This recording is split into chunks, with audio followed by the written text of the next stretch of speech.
Kweduno mabuja akanaka tauya dzanyasi zuva rechishanu mwedzi uno waChikumi. Nyasi zuva rinorwadza apo tinorangarira kambaro wanhu Alex Magaisa akapfa nyasi mugore rapfuura.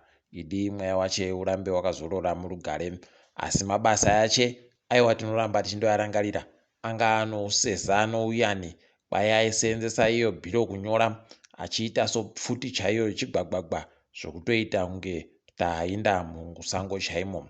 Mweya wache dai waramba wazorora murugare. Nyasi munhau Patrick Cheza akasungiwa uya kuchirumanzu nowamwe watatu wapuwa bhero rozvuru 300 zvomari yomunyika. Ipapa kwai mubiyawo ari pekuzouya kuda rodzimhosva nokuti akabata icho chirwere chodziwa mupengo arimo mujere mazuva maagaramo. Idi zvakaita kunyangariwa. Ipapa zvavari kunetsewa kubhadhasiwa makutukutu ese nekunetsiwa kudari inyaya yezvinhu zvisingasviki $100 chaiyo zvavari kunzi wakavhiringidza wakaparadza. Apa inyaya chaiyo kwainjo kuti wanga waenda kovhiringa basa hwaitiwa nowanhu wefazi. Ipapa wanhu wefazi pokare wagoreketiwa kuti wari mumwe webato reTCC wawakasungisa atoone mazuva 3 arimo mujere panga paribe wanyepawo TCC wo. Mhosva yache pokare njokubvunza vanhu wefaziwo kuti wari kuitei pari kuitiwa zvosarudzo. Idi pakaita kunyangariwa. Rekai timboiongorora iyo mhuka inonzi fazi kuti mbani yakabvepi pokare kuti mbani ari kuziva zvayo. Kuno mumwe murume akubiwa aburika mumavhidhiyo muguta raHarare ari kukubiwa zvisingaite akukubiwa nomhonya dzomapurisa dziya. Kwaipa paamenda akamisa motika yache muna Semnuyoma akabva atotanda kudedzera kuti free Zimbabwe. Imi pakaita kunyangariwa. Mhonya dzamuvhiringidza hei dziribe kumira zvisvinu. Ipapapa heno kana apona kwaaendesiwa koti tiri kuziva kuti aendesiwepi, asi motika yache iri kuratidza kuti munhu musvinu. Mumwe wache aiwa munhu akatoita kugwinya watoita kunetseka kumupinza mumotikamo. Wangu wari varume wana chaiwo kana 5 iye ari mubodzi wachiita kumutadzirira. Rekai tione kuti zvinomeka zvipera sei. Tati taziva baa kuti mbani kana zita rache tati taburika baa kuti mbani, ticharamba takandoringa ipapo tinenge tikunyepa ipo zvinenge zvaburika. Kuno rimwe dandemutande raburitsiwa nowamwe wanosenza naFreeman Chari ragotenziwa iro kuti citizenagency.org. Ipo papa kwai wanhu wese pasi rese wanokwanisa kuenda kobudisa kamari kawo ikoko kuti kabatsiridze kuti nzvimbo yega yega yekuvhotera igowana vanhu vanoibatsira nokuringa kuti sarudzo dziri kutekaidziwa sei. Kwai anenge aita izvo anenge aisa mari anokona kuti apuwe bepa rokuratidza kuti aisa mari yache ikweyo. Pari zvino wandoti wachiri kukona basi kusenzesa iyo PayPal. Pamberi kana wazozvikona ndipo wachazoita kuti iisiwe nomabhengi nozvimwe zvakadando zvokuti chero munhu anokwanisa kundoita mari achibva apotsera ikweyo. Ticharamba takaringa zvedu kwainenge ichienda nyaya yacho. Wamwe warwadziwa fani makatorike achiburika kuti wachiwenga wakatoita zvokuenda kopuwa nguva nomukana wokuti watsvake zvautsigiro imo mukereke iyo makatorike. Zviribe kuningisika zvisvino. Wamwe warwadziwa wakatoti kuno kana makereke anenge ana makatorike akuitawo zvakaitiwa nana makandiwa zvokupaiwa munangarwa nguva yekuti waite zvavo kureketa pamberi nomusangano wavo pamberi pechechi yese. Zvino hazvaita kunyangariwa. Rekai tione kuti ichapera sei, asi tinoziva kuti kazhinji ine wainozozvimbira. Mapurisa munyika agoreketayo kuti ari kutsvaka anonzi Evans Mbasopi. Evans Mbasopi aigonyepera vanhu kuti ano kambani inokwanisa kutora dzimotika kubva kunzvimbo yeJapan iri pasipo kambani yoB-Forward. Imi kwai vanhu vakakubiwa, kuvhiringidziwa nokupfirigiwa mari dzavo ipapa dzinopfuura zviuru chiuru chibodzi $300 $103,000 pachirungu. Pakatoita kunyangariwa chaiko. Wakomana hei munhu uyu akaboeka idi aiwa anoda kuti abenhutse mharidzo. Tinondoimba kuti wanhuwo wachakwanisa kuboya mari dzawo. Apa kwai aigotosenzera pajoina city, asi kureketa kuno ari kuzivikanwa baa kuti aripi. Nyasi dandemutande rowamwe wanengoita kuenda kuri kuenda mhepo radoka rikuita kupengereka chaiko kungera kunidziwa mwoto wokuvhazhairako. Wanhu wari kupembera kuti Kasukuwere akuda kubenhuka kuti aende koita kupindawo musarudzo. Ada kuti abenhuka apinde musarudzo. Abe wanhu wanoita kukangamwa idi, kukangamwa chaiko hope ndo dzinonyanya kuvavhiringidza. Kundorara kudai wabva watokangamwa kuti nozuro wakanga wari kuvhiringidziwa naye Kasukuwere mubodziyo. Rekai tione kuti zvinopera sei. Tinoramba takandoringa. WoZimbabwe Music Awards kureketa kuno wagoburika wari kureketa kuti iwe Sahwira tirekererewo kani takakangamwa kuti iwe wakatipa mhanzi yako kuti tigoonawo kuti unokona chire kupuwa iyo mubayiro. Zvakaita kuoma. Anonzi confused atosara ano confusion chaiyo. Pakaita kuoma. Ari kutadza kuziva kuti chii chakamboitika. Nekuti iwo zimawo wagoita sei kuti wagozoburitsa izvozvi kuti takatozozviona patopaya kuti wanga watipa.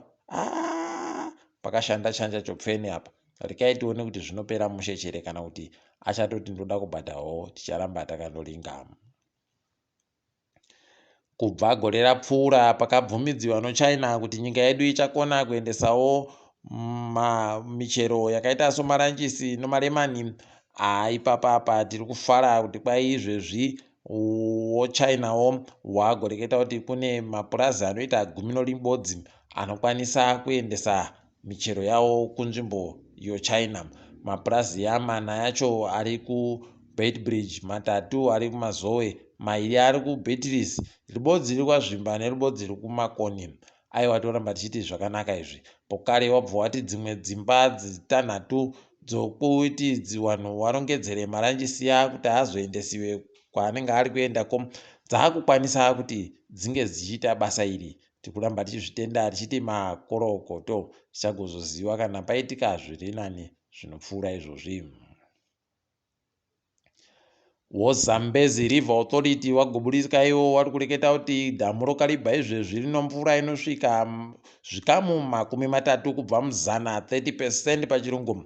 Rekai tione kuti zvinenge zvidini, asi wari kutoreketa kuti hwendo huno inenge iri kuuya yakati wandei. Hino imvura iyo kuti iri kubvepi kuna Angola nokuna Zambia ko. Ticharamba takandoringa, asi dai yaramba ichitoita kupindira yakaita kuwanda peno tingakone kuboya magetsi akanyanya kuwanditsa. Ticharamba takaringa, asi tinozvitenda tichitenda yawe nomvurayo. Kambani yondege yoTanzania kwai kureketa kuno yakuda kutanda kuti ichitandewo kuunza zvinhu zvokutakura vanhu ndege zviya kubva kunyika yoTanzania inonzi pachirungu cargo flight. Wakomana zviri kunyepa kutoti kwedu no Air Zimbabwe yakatoita kuita kurara zvayo kurara kuita mari. Wamwe wese wari kundoita chipatapata kumhanya uku kuuya nozvinhu kuuya nowanhu, asi iwo Air Zimbabwe aiwa rekai hedu tinyarare nezvazvo tingatokwira BP. Kureketa kuno dzomutambo Dynamos Dimbare yakajaha chikwata choZPC Ikariba no3-0. Highlanders Boso ikajawo chikwata choBulawayo Chiefs nokabodzi 0. Wange ikajiwa pokare noManika Diamonds nokabodzi 0. Apawo Green Fuel ikajiwa nechikwata choFC Platinum nokabodzi 0. Ikaiti goramba takaringa kwazvinenge zvienda. Tiringe dziri kuitika pasi rese. Totandiraimo muSouth Africa apo kuri kunziko munhu anga ari kutungamira vanhu vari kuferefeta nyaya yaThabo Bester kuSouth Africa kwai azviita kuzvipfura achenopfuti. Zvakaita kuoma. Pariba agoziva kuti zviri kumbonyanya didi. Ticharamba takandoringa ipapo kwazvinenge zvienda. Tiri kufarawo kunyepa kuti kwai zvakaburitsiwa mufirimu roGold Mafia zvireketa izvo kuti kune vanhu vari kubhadhawa mari makutukutu womari kana kuti vanhu vakabhadhawa mari makutukutu neGold Leaf Tobacco kuti watekaedze mari pamushini wokuwacha mari uya money laundering pachirungu. Izvezvi kwai wambisiwa basa kubhengi reAbsa. Tikuramba tichizvitenda takamirira manje kuti tione kuti zvinenge zvipopera sei. asi tiri kutoona kuti misoro yakati wandei inokona kundogwa nonhau yogold mafia iyi dai zvatoenderera mberi. Hurumende yokuNamibia yatozoburitsa masoko yaona kuti zvanyanya kutekairitsa kutekesherako manyepo nokureketa kusvinuba kuri kuitika kwokuti kwai wanhu wokuNamibia wagobvumira kuti wanhu vese vemuAfrica vanofanira kuuya zvavo vari bei kana mapepa anonzi mavhiza aye hede zvakaita kuoma izvezvi vagotoreketwa dai vagorekai kutetekera zvakadando kana taita zvinenge zvakaburika tinokunyepai ndisu sokunyepa kwatakakuitai pakaita Botswana kuti ichadaba achitupa kupinda muNamibia. KuSenegal kwapa vanhu vanosvika 15 mukuramba vachiratidzira nokuizana nomapurisa nonyaya yekusungiwa nokuisiwa mujeri kwemutungamiri wanhu vanopikisana nehurumende. Ipapa zvatoita kuti dandemutande pamafoni ridzimiwe noiwo wakuru wehurumende. Idi zvakaita kuoma rekai tirambe takaringa kuti vanenge vachiipedza sei, asi kwakafitira kuramba kuchiita kuhwisanaku kuvhazhaira kuri kuitika kuku kunokona pokare kutoita kuti masoja chaiwo apinde kuti taakutora pokare zvoupfumizvo nomasimba. Nyika yeUganda yagoreketayo kuti kwai kuSomalia kwapfurwiwa kukapfa vanhu vanoita 54 54 pachirungu wari masoja weAfrican Union. Imi zvakaita kunyangariwa paribe kuti taziva baa kuti chii chakanyatsoitika kana kuti zvakanga zvamira sei, asi tiri kuti mweya yavo dai yazorora murugare zvirambe zviita zvakanaka. Kureketa kuno mune imwe nyaya weApple wari kuparura izvezvi mamwe mafoni nozvimwe zvinhu zvokuseenzesa pahashtag WWWDC23 rekai tigoona kuti zvinenge zvidini, asi isu hedu tinotoziva kuti zvavanoburitsa zvitinozvikona bawo zvitenga tondoramba tiri kwedu kumaaitere nomajitere ikoko ndokwatinokona kutenga. Mukugumisira kwanyasi Zlatan Ibrahimovic achiti aiwa ndabweka ndichadaba kuzvokukikana kubanana nobhorako kwaizvezvi asiya zvokutamba nhabvu ano makore 40 akatamba kwese kuAmerica, kuBritain, kuSpain, kumaTariana kwese kane akatamba, asi tiri kuramba tichindoti chinokura chinokotama kwai musoro wegudo chayo chinokoro. Aiwa kazorora hache akaita pache. Tiri ipapo tagumira pano nyasi. Ndini wenyu Mhanduwe WeNhau.